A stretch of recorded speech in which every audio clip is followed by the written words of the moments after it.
ഞാൻ കാർത്തികൻ സാറുമായിട്ടുള്ള ബന്ധം എല്ലാവർക്കും അറിയാം. ഞാൻ യഥാർത്ഥത്തിൽ വിദ്യാർത്ഥി യുവജന രാഷ്ട്രീയത്തിൽ നിന്ന് പുറത്തു പോയ ഒരാളാണ്. പിന്നെ ഞാൻ തിരിച്ചു വന്നപ്പോൾ എനിക്ക് ആദ്യ അസംബ്ലി സീറ്റ് ആദ്യത്തെ പ്രാവശ്യവും 96-ലും 2001-ലും എന്നെ അസംബ്ലിയിലേക്ക് മത്സരിപ്പിക്കണം. അവൻ MLA ആയിക്കഴിഞ്ഞാൽ പാർട്ടിക്ക് ഒരു അസറ്റായിരിക്കും എന്ന് ശ്രീ AK ആന്റണിയെയും ശ്രീ K കരുണാകരനെയും കണ്ടു പറഞ്ഞ് എന്നെ ആ സ്ഥാനത്തേക്ക് കൊണ്ടുവന്ന ആളാണ്. എൻ്റെ കുടുംബമാണിത്.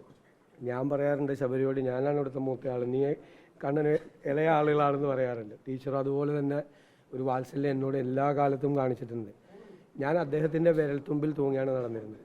ശരിക്ക് അക്ഷരാർത്ഥത്തിൽ ആ വലിയ മനുഷ്യൻ്റെ വിരൽത്തുമ്പിൽ തൂങ്ങിയാണ് ഞാൻ രാഷ്ട്രീയത്തിലേക്ക്, അതിൻ്റെ ഒരു മുഖ്യധാര രാഷ്ട്രീയത്തിലേക്ക് വരുന്നത്. ജീവിതത്തിൽ ഒരിക്കലും മറക്കാൻ പറ്റാത്ത ഒരാളാണ് എനിക്ക് അദ്ദേഹത്തിൻ്റെ കുടുംബവും. ഇവിടെ വന്നില്ലേ പിന്നെ ഞാൻ എവിടെ പോകാനാ?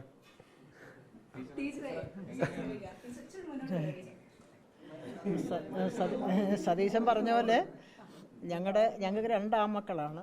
അതിൻ്റെ മുകളിലുള്ള അവരുടെ ചേട്ടനാണ് സതീശന്.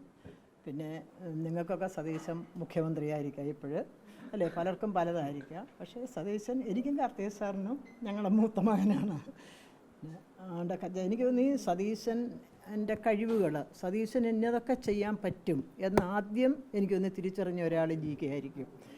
അവൻ കേരളത്തിനൊരു ഇതാണെന്ന് എത്രയോ പ്രാവശ്യം എന്നോട് പറഞ്ഞിട്ടുണ്ട്. എനിക്കൊന്ന് സതീശനിലെ ആ ഒരു വളരെ മിടുക്കനായ ഒരാളെ കണ്ടെത്തിയത് GK ആണെന്ന് എനിക്ക് പലപ്പോഴും തോന്നാറുണ്ട്. 2001 96-ൽ ഒരു പരാജയം, 2001 അസംബ്ലിയിൽ വന്നു. അതിൻ്റെ തുടർച്ചയായിട്ട് ഇതുവരെയുണ്ട്. ഇനിയും സതീശന് വളരെ വളരെ വളരെ ഉയരങ്ങൾ കീഴടക്കാനുണ്ട്. പിന്നെ ഉമ്മൻചാണ്ടി സാറിനെ പോലൊക്കെ എല്ലാവരും സ്നേഹിക്കുന്ന, ഈ പാവങ്ങളെ ചേർത്ത് പിടിക്കുന്ന, എല്ലാ മതനിരപേക്ഷ മൂല്യങ്ങളെയും കാത്തു സൂക്ഷിക്കുന്ന ഒരു നല്ല മുഖ്യമന്ത്രിയായിട്ട് അറിയപ്പെടാനുള്ള ഭാഗ്യം ഉണ്ടാവട്ടെ എന്ന് ഞാൻ ആഗ്രഹിക്കുന്നു കേട്ടോ. നല്ലൊരു മുഖ്യമന്ത്രി, കേരളം എന്നും ഓർക്കുന്ന ഒരു നല്ല മുഖ്യമന്ത്രി ആവട്ടെ. ലീഡറെ പോലെയും ഉമ്മൻചാണ്ടി സാറിനെ പോലെയും ഒക്കെ ഒരു നല്ല മുഖ്യമന്ത്രി ആവട്ടെ, ജനങ്ങൾ ഇഷ്ടപ്പെടുന്ന. അല്ലല്ല, എനിക്ക് വലിയ സന്തോഷമുണ്ട്. ഞാൻ പറഞ്ഞല്ലോ, വീട്ടിലെന്ന് വെച്ചാൽ ഞാനൊക്കെ കൊച്ചായിരിക്കുമ്പോഴേ വീട്ടിൽ വരുന്ന ഒരാൾ. അപ്പം നമ്മുടെയൊക്കെ ഓർമ്മയിൽ വളരെ സന്തോഷമുണ്ട്. തീർച്ചയായിട്ടും നല്ല രീതിയിൽ കേരളത്തെ നയിക്കാൻ അദ്ദേഹത്തിന് കഴിയും.